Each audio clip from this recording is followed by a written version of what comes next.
ఒకప్పుడు ఒక చిన్న గ్రామంలో ఒక ముసలమ్మ ఉండేది. ఆమె చాలా వృద్ధురాలు. తెల్ల రంగు జుట్టు, మొఖం ముడతలతో ఉండేది.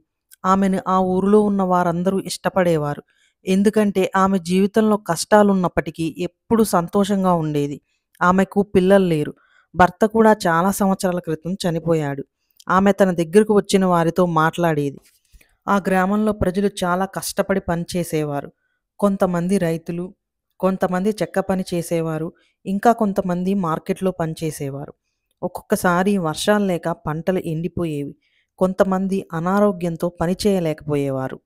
ఆ గ్రామంలో చాలామంది తరచుగా దుఃఖంగా లేదా ఆందోళనతో ఉండేవారు. ఒకరోజు లక్ష్మి అనే యువతి ఆ ముసలమ్మ దగ్గరకు వచ్చింది. ఆమె ఏడుస్తూ, ముఖం ఆందోళనతో నిండిపోయి ఉంది. ఆమె చెప్పింది, "నాకు ఏం చేయాలో అర్థం కావడం లేదు. నా భర్త పని కోసం నగరానికి వెళ్ళాడు. కానీ ఆయన నాకింకా డబ్బు పంపలేదు. నా పిల్లలకు ఆకలిగా ఉంది. నేను భయపడుతున్నాను" అని కళ్ళు తుడుచుకుంటూ చెప్పింది. అప్పుడు ఆ ముసలమ్మ ఆమెని కూర్చోమంది. "నీకు ఏమనిపిస్తోంది చెప్పు" అంది. "తెలీదమ్మమ్మ, ఏదో చెడు జరుగుతుంది అనిపిస్తుంది. నా భర్తకు పని దొరకకపోతే? ఆయన మమ్మల్ని మర్చిపోతే?" అప్పుడు అమ్మమ్మ, "లక్ష్మి, మనం చెడు ఆలోచనలు చేస్తే మన మనసు ఇంకా బాధతో నిండిపోతుంది. మనం మంచి ఆలోచనలు చేస్తే మనసు కాస్త తేలికగా ఉంటుంది. ఒక్కొక్కసారి పాజిటివ్‌గా థింక్ చేస్తే మంచే జరుగుతుంది." లక్ష్మి అడిగింది. "అన్నీ చెడుగా జరుగుతున్నప్పుడు మంచి ఆలోచనలను ఎలా చేయగలను?" "నేను నీకు ఒక కథ చెప్తాను" అంది ముసలమ్మ. ఒకప్పుడు ఒక పేదవాడు ఉండేవాడు. అతనికి ఫుడ్ లేదు, డబ్బు లేదు, కుటుంబం కూడా లేదు. అప్పుడు ఒక ముసలమ్మ అక్కడికి వచ్చింది. "ఎందుకు ఏడుస్తున్నావు?" అని అడిగింది. అతను అన్నాడు, "నాకు ఏమీ లేదు. ఆహారం లేదు, డబ్బు లేదు, కుటుంబం లేదు. ఏమీ లేకపోతే నేను సంతోషంగా ఎలా ఉండగలను?" అన్నాడు. అప్పుడు ఆమె, "నీకు ఈ నది ఉంది, చెట్లు ఉన్నాయి, సూర్యుడు ఉన్నాడు. చుట్టూ చూడు, అందమైన నేచర్ ఉంది, లైఫ్ ఉంది.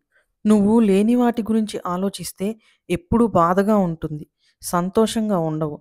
కానీ ఉన్న వాటిని గుర్తిస్తే నీ మనసుకు ప్రశాంతత దొరుకుతుంది" అంది. ఆ మనిషి ఆమె మాటలు విన్నాడు. తన చుట్టూ ఉన్న మంచి విషయాలని అబ్జర్వ్ చేయడం మొదలుపెట్టాడు.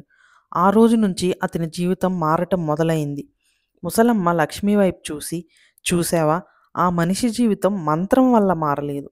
అతని ఆలోచనలు మారడంతో మారింది. మన ఆలోచనలు పాజిటివ్‌గా ఉంటే మనం ప్రాబ్లమ్స్‌ను ధైర్యంగా ఫేస్ చేయగలము. నా ఆలోచనలు నిజంగా నా జీవితాన్ని మార్చగలవా?" అని అడిగింది లక్ష్మి. "ఖచ్చితంగా మార్చగలవు. ప్రతి ఉదయం లేవగానే నీకు నువ్వు చెప్పుకో, ఈరోజు నాకు మంచి రోజవుతుంది. నాకు స్ట్రెంగ్త్ వస్తుంది పని చేయడానికి, పిల్లల్ని చూసుకోవడానికి, నా భర్త కోసం ఎదురు చూడడానికి. కానీ ఎప్పుడు ఏం బ్యాడ్ జరుగుతుందో అనే ఆలోచనలో ఉంటే నీ మనసు వీక్ అవుతుంది."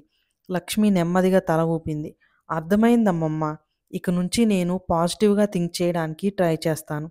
లక్ష్మి అమ్మమ్మ ఇంటి నుంచి బయలుదేరింది. మనసు బాగా తేలికగా అనిపించింది. ప్రతిరోజు ఆమెకు అమ్మమ్మ మాటలు గుర్తు వచ్చేవి. మార్నింగ్ లేవగానే తనకు తానే చెబుతూ ఉండేది, "ఈరోజు మంచి రోజవుతుంది." ఆమె కష్టపడి పనిచేసేది, పిల్లలను చూసుకునేది, భర్త కోసం ప్రార్థించేది.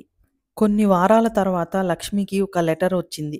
ఆమె భర్తకు సిటీలో పని దొరికింది. ఆయన ఇంటికి డబ్బు పంపిస్తున్నాడు అని రాశాడు.